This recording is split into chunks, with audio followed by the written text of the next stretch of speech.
What's going on, everybody? Welcome to the playoff edition of the weekly recap. We have an incredible amount to get into, so let's go ahead and jump right into just how the playoffs played out. Jumping right into the playoff matches. In the first playoff match, we had Ridiculous Hat at the number 1 seed taking on Chris Plummer at the 4 seed. Chris was actually taking the place of Andrew Brown in this case. Andrew had some scheduling conflicts with family activities, so he was not able to make the playoffs, unfortunately. And in the second playoff matchup, we had Rod Johnston taking on Spivey. In our first matchup, we had Chris Plummer of the 1600 Us podcast, again representing the Happy Hearthstone podcast, taking on Ridiculous Hat of the Coin Concede podcast. Chris would be bringing his Priest, Druid, Rogue, Shaman, and Warrior classes, while Ridiculous Hat will be bringing Warlock, Paladin, Mage, Hunter, and Warrior. Again, remember, we do have the draft system going on for the playoffs, so Hat would have picked first in this case. He took Warlock,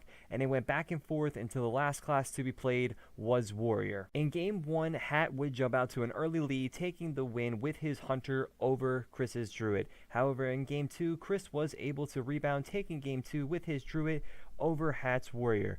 From there, Hat was able to take game 3 with his Paladin over Chris's Rogue.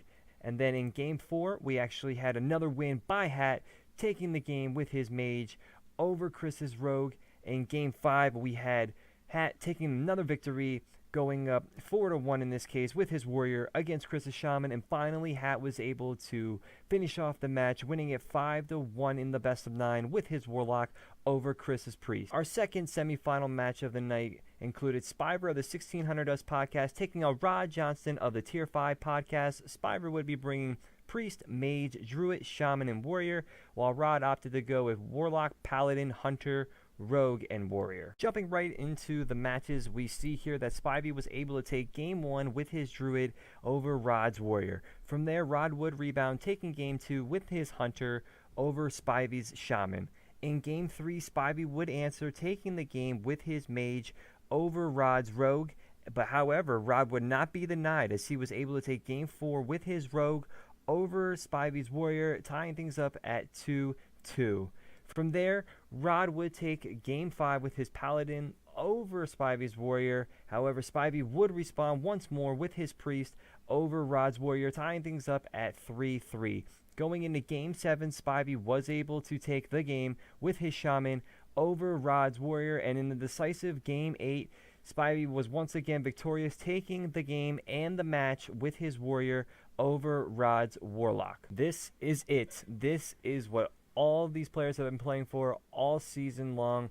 The United Hearthstone League Championship match, and for Season 1, it would feature Spivey taking on Ridiculous Hat. Ridiculous Hat would have the first pick in the draft and opted to go Warlock. From there, he picked up Paladin, Druid, Hunter, and Shaman, while Spivey opted to go with Priest, Mage, Rogue, Warrior, and Shaman. Let's see just how this one played out. Jumping right into the finals, in Game 1, Hat was able to take the victory, taking a 1-0 lead with his Druid class over Spivey's Rogue. However, Spivey would rebound with his Rogue, taking Game 2, tying the series at 1 with, again, his Rogue over Hat's Hunter. From there, he would also take game 3 with his Warrior over Hat's Shaman. However, Hat would respond, taking game 4, tying things up at 2 apiece with his Paladin over Spivey's Shaman. From there, Hat kept the pressure going as he was able to take game 5 with his Hunter over Spivey's Shaman once more.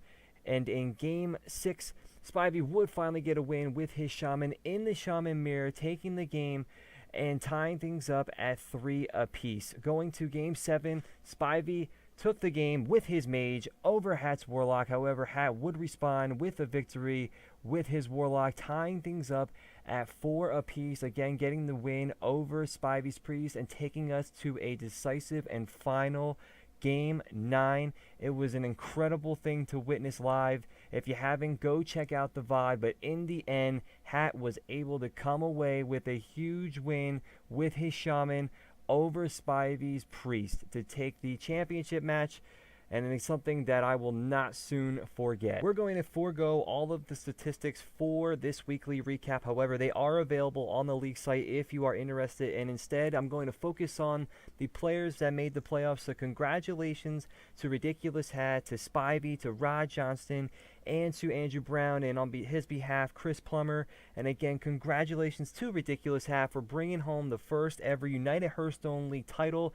It was an incredible season, and I can't wait to do it again next season. So there you have it, folks. That is how Season 1 of the United Hearthstone League ended. Congratulations to Ridiculous Hat once more on a great first season. Congratulations to all the players that participated. It was an amazing, amazing journey to take with everybody, and I'm so happy I had the chance to do so. We do have a lot more coming down the pipeline for Season 2, so please stick around, and we will have more updates as the weeks come. But right now, I want to go ahead and give a shout out to the winner of the weekly pick'em for the playoff edition, so it is none other than Ray Gannis Prime. Congratulations. I will have reached out to you in regards to getting your packs, so if you could please let me know what kind of packs you like, I can gladly get them for you. That's all I have for you right now. Again, stick around for more updates for Season 2 as the weeks come. And again, thank you very much for an amazing first season, and I can't wait to see everybody for Season 2. Thank you very much, and talk to you later.